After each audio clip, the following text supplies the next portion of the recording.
Hello there, Texas Deacon here. Thank you for joining me. As you can easily see, I'm not in the deacon's den tonight. I'm in my kitchen.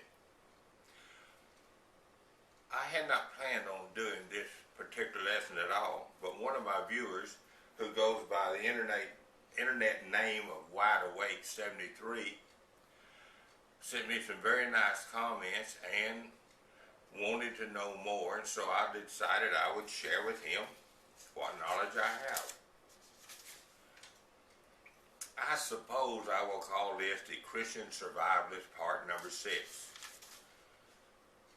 What knowledge I have is really based on personal experience, and I guess I will call this history. My grandmother, who was born in 1898, she lived till she was 94, I think, did use some jars like this. These were the big thing. You had a rubber seal, and you put the rubber seal in place. You fill the jar with your whatever you're going to can. Put this down, and you can still find some of these jars at antique malls and things like this. This one here I actually purchased today at a retail outlet. It's really not designed to be canned in, I don't think. More to hold maybe beans, peas, rice, candy, whatever, and it's got a good seal on it. Now, next, I do not have one of them, but I'm going to demonstrate how they work. It was a lid like this, one piece. Inside here it had a very thick piece of glass. And you had a rubber seal that came out, and so you could wash everything and clean the seal. And when you can, you put the seal in, the rubber seal, filled your jar, screwed it down tight, into the canner. Then of course the modern one that we have today that has the lid and ring. As you know, I complained on the last lesson about the high cost of these things. They're just a little piece of metal, thin metal with a little rubber on it, and they want an outrageous price for them. And these are generally can only be used one time. Then you got to buy more of them. Now, WideAwake73 also made some references to canning using wax. It was very common at one time when you had a shortage of jars and there was no store to go buy any. If there was, you probably didn't have any money. So when it comes to canning jellies, you could put jellies in any container. Jars were used, but a container like this would work fine. Fill it up so far with jelly, pour melted beeswax on top. A rag would go over to keep the bugs out, and a string would tie the rag in place. Now you got to remember, canning in days of old was going to be used in just at least a few months. They were just trying to get through the winter. And, oh, a little sidebar. My grandmother, I've seen a lot of her canning jars. If you damage the lip up here, you still needed to put jellies in it, or in some cases you would can other stuff. But to identify it, you tie a red string around it. So even if you did can vegetables, you would make sure that you use that one first rather than one of the others. Tomatoes. I have said how easy tomatoes are to can. Well, tonight we're going to attempt to can tomatoes right here. Start with tomato. Simple. This tomato has already been washed and prepared, and all you do is cut out the core. Don't even need to peel it, and I know about the peeling method that uses hot water. Not necessary. You will quarter this tomato.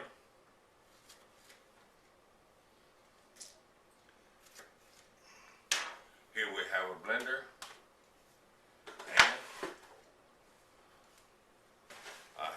distilled water. Don't have to use distilled water, and I'm pouring an amount in it. Next, I'm putting in the tomatoes. And it just so happens we have other tomatoes. Makes things so much nicer and easier. And you don't put a lot in there.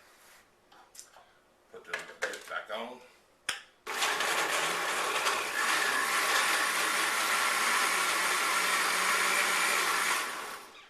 Okay, we can see now we can add some more.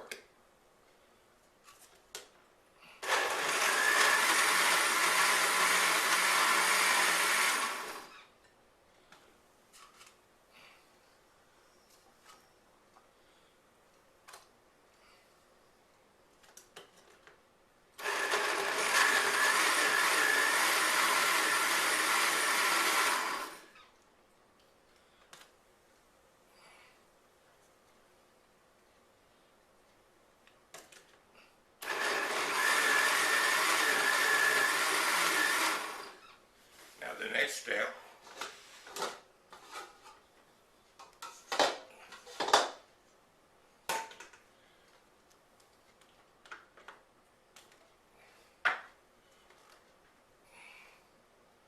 we're going to pour this into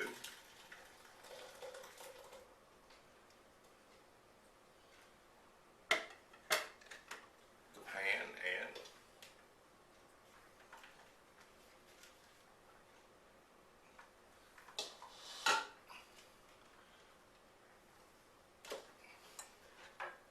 this we'll pour back in.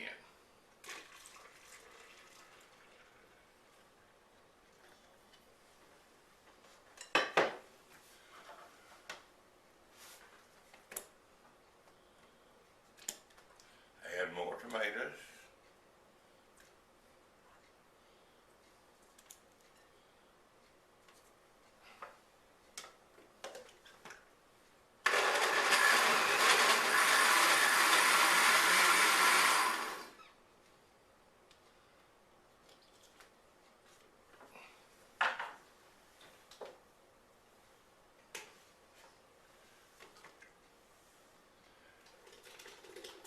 I think I put a little too much water in this particular batch, so it's been a while since I've done this, to be honest with you.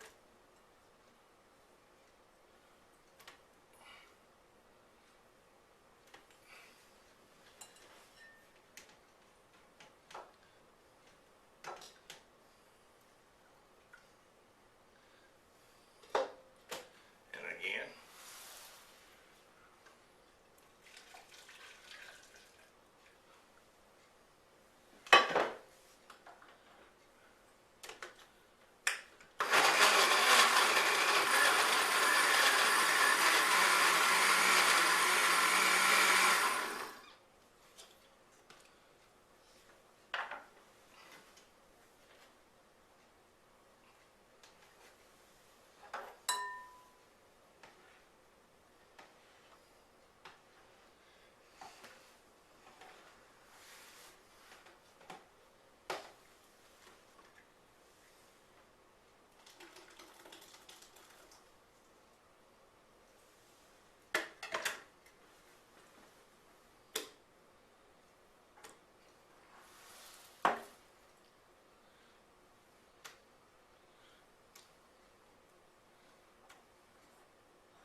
Next step, this is a jar, and they also make a little gizmo, makes it easier to hit the mouth of the jar.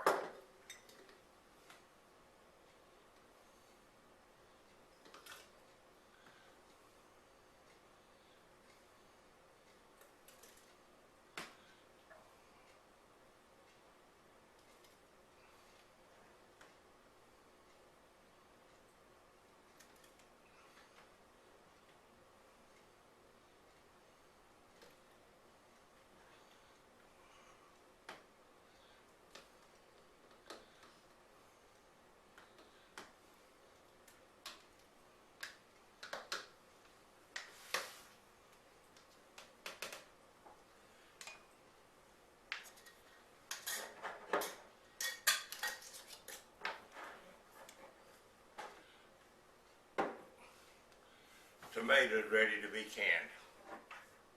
Put them in a pressure cooker or an open canner and cook them the appropriate time.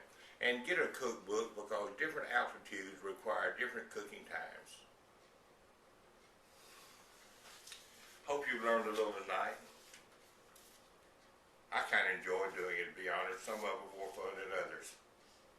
If you have learned anything, check out some books, get online, you learn more, and share it with others. It could be very, very, very valuable knowledge in the not too distant future.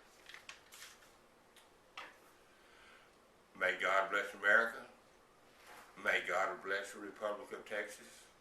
And may God bless you and yours.